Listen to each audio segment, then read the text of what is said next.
Hey guys, Bo HT here from How To and More, and today I want to give you guys my official review of the Samsung Galaxy S4. I'll be talking about the hardware, the specs, the camera, the display, and the software, along with giving you my official consensus of this phone. So without further ado, let's talk about the hardware. So starting with the hardware, Samsung is really just capitalizing with the success of the Galaxy S3 by keeping the S4 almost identical. It has the standard volume up and down controls on the left side, along with the power on and off button on the right hand side. Up top lies the 3.5mm headphones jack and an IR blaster that controls your TV, DVR, and home theater system. It is extremely easy to set up using the pre-installed Watch On app. It takes less than a minute to set up, and once you're done you can change the channel and access the settings all with your smartphone. So overall, the IR blaster works flawlessly. Moving back to the bottom of the S4, you'll find the micro USB charger and a microphone for making calls, since this is a phone after all. On the front of the device, you'll find the LED notification light and ambient light sensor, along with the 2-megapixel front-facing camera. Moving on down is the home button, along with the menu and back capacitive touch buttons. Last but certainly not least comes the back of the device, which features the amazing 13-megapixel camera, LED flash, and the small loudspeaker. And like most Samsung smartphones, the back is also removable, which gives you the ability to swap out your battery and insert an external memory card up to 64GB. So if you're a person who needs these kind of options, this is a definite pro. Now overall, I like this button layout and I'm very used to it coming from the Galaxy S3, but there were definitely some annoying things Samsung did with the S4. For example, the volume up and down buttons are raised slightly higher on the device, so it makes it much tougher to press with one hand, especially now that the screen is bigger. Also, when it comes to the speaker, which I'll talk about more later, but the speaker placement makes it much easier to cover up with your hands since it is placed on the bottom of the device rather than on the top by the camera like on the Galaxy S3. But those are just my two complaints with the hardware, so let's move on to the specs of this phone. Now the S4 destroys the competition when it comes to the specs.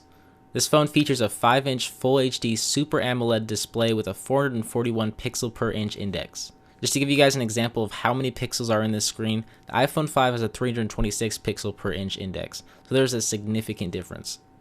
Under the hood, the S4 packs a 1.9 GHz quad-core Snapdragon 600 processor with 2GB of RAM and 16 or 32GB of storage, so there's no question this phone is fast. Now one of the best features of this phone is the 13-megapixel camera, which is the best overall camera I have used on a smartphone, period. The colors are very bright and vivid and aren't too saturated or faded, and with so many megapixels you can zoom in and still retain a lot of the quality. Now this is one of the major advantages the S4 has over the HTC One, since the sheer number of megapixels allows you to keep a lot of the quality you typically lose when zooming into pictures using the 4 ultra-pixel camera on the HTC One. But as you guys can see, both the camera is excellent and it captures very nice video, so if you're say a vlogger like me, you're definitely going to want to consider this. The only negative aspect I found with this camera is the low light capabilities, which is decent but nowhere near as good as the HTC One or Nokia Lumia 920 when it comes to low light performance.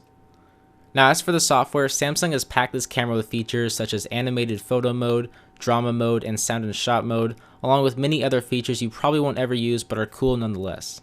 I'll provide a detailed list of what each mode can do down below in the description bar, but you can do some cool things like record some audio with a picture taken with sound and shot mode, and create some animated GIFs with the animated photo mode. I think these features are really cool, but I also think most users will not use these features. But just the ability to use these features is nice to have, so if you do like various camera features, you will absolutely love the Galaxy S4's camera. Now a big part of what makes these pictures and videos look truly amazing is the Full HD 1080p 5-inch display, which is something you'll immediately notice when you first turn on the device. Coming from the HTC One, I didn't expect this screen to be too much different, but after using it for a couple weeks now as my daily driver, I am absolutely in love with this display. It is a Super AMOLED display unlike the HTC's LCD screen, so the colors will be slightly more saturated, but I can honestly say this is the best looking display on the market in my opinion.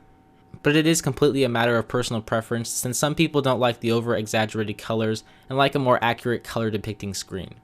But regardless, the colors and the text and videos and pictures and just everything looks so clear and sharp, it is a good enough reason alone to upgrade or buy this phone on a 2-year contract. So moving along to the software section of the S4, Samsung really surprised me by launching Android 4.2.2 Jelly Bean by launch day. It is still one of the only phones to have the latest version of Android pre-installed, which automatically gives it a slight advantage to the competition. Now while it is running 4.2, Samsung of course has their own TouchWiz UI, which is packed with an insane amount of features to attract customers. For example, AirView uses a new screen technology built into the phone that allows the S4 to detect your finger without actually touching the screen. This allows you to do things like view pictures and emails as a little shortcut without actually opening the files up. All you have to do is hover your finger over the screen and it'll give you pop-up information for you to view without actually having to click on anything. Another new feature is Smart Scroll, which is supposed to be able to track your eyes and scroll up and down through pages depending on where your eyes are. You can also do this by tilting the device, but overall I found this feature to be extremely gimmicky and can never actually get it to work very well at all. But there's a lot of little features Samsung threw in with the S4, along with multi-view, which is already on the Galaxy S2 and was just released for the S3 in a new update, but basically it allows you to run and control two applications at the same time. This feature works well and is probably one of the most practical features Samsung has come up with, even though it may not be the newest. But overall, I think most of these software features are extremely gimmicky, and I ended up turning off most of them after a few days just because they use up a lot of battery and tend to get in the way. Especially AirView, which gave me pop-up information that I didn't want or need to see. These features give Samsung some great advertising opportunities, but they have crossed the line from practical to gimmicky. Now, as for the TouchWiz operating system itself, it is very similar to all the other Galaxy devices as it is a heavily skinned operating system. While it isn't terrible, I noticed this version of TouchWiz had a couple little annoying things I noticed that my S3 didn't have. For example, when you get an incoming text message, it just says new message instead of actually displaying who the message is from and what it says. Also, when the phone is in sleep mode and you turn it on to check the time, the refresh rate on the clock takes a few seconds to get caught up with the current time. I think these can all be fixed in an upcoming update, but if you're looking for a pure Google or pure Android experience, you're definitely going to want to look somewhere else or at least flash a custom ROM. Now overall, the Galaxy S4 is a fantastic phone that I can definitely recommend to anyone looking for a new phone. But like every phone on the market, there are definitely some pros and cons, so let's get started with the pros and work our way backwards. The obvious pros are the full HD display, 13 megapixel camera, software features, and a removable back with expandable storage. Some of the cons include the plastic build quality, poor low-light camera performance, speakers, and TouchWiz. While these are the main ones I found and will of course differ for everyone, it all comes down to personal preference and what you personally want in a smartphone. For example, coming from the HTC One, the speakers on the S4 are definitely subpar and are nowhere near the same level of quality as the dual stereo front-facing speakers on the HTC One.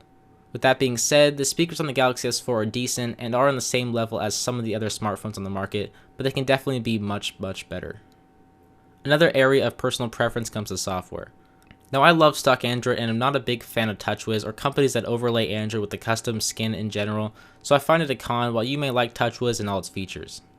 Now to wrap up this review, I think the Samsung Galaxy S4 is a great phone for anyone in the market for a new smartphone on a 2-year contract. But if you're say looking to upgrade from the Galaxy S3, I would say save your money because the Galaxy S3 is still a great phone that offers some of the same real-world performance the Galaxy S4 has, although the Galaxy S4 does have some technically better specs. But that'll about do it for this review of the Samsung Galaxy S4. It would be awesome if you guys gave it a thumbs up right down below. Just click the little green thumbs up button. And also leave me a comment letting me know what your favorite feature is of the Samsung Galaxy S4. Is it the screen or the amazing 13 megapixel camera? Let me know down below in a comment and I might pick your comment to be featured in my next video. So that'll about do it for this video, guys. If you guys are still undecided as to which phone you guys want to buy or look to upgrade to, you can check out my review for the HTC One, which is also right down below. So check that out. It's the HTC One. It's an amazing phone, and see what I had to say about it. Oh, and if you're not a subscriber, definitely make sure to subscribe because I'm going to be giving away some free stuff to all my subscribers once I hit 4,000 subs. But as always, I'm BoHD from How To and More. Thanks for watching.